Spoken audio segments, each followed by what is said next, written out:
د افغانستان د جبهه مقاومت ډلې مشر احمد مسعود وایي چې د طالبانو پر ضد به جنګ جاري ساتي. احمد مسعود خپل درې هدفونه هم ښکاره کړل او هغه وایي زه به دغه درې هدفونه په افغانستان کې جاري کړم. طالبانو تر دې مهاله احمد مسعود دغه څرګندونو ته غبرګون نه دی ښودلی.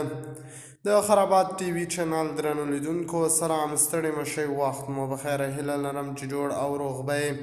په سر کې یادونه کوم که خرابات ټي وي چینل مو نوي سبسکرایب کړئ، په درنښت سره خرابات ټي وي چینل سبسکرایب کړئ.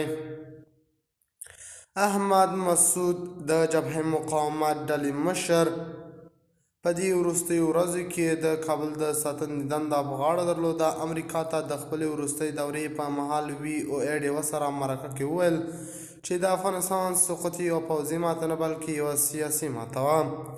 هغه وویل واشنګټن ته د دې دپاره راغلی چې په افغانستان کې د بدلون راوستلو دپاره باید څه ګامونه واخلي او دلته یې درې هدفونه دي.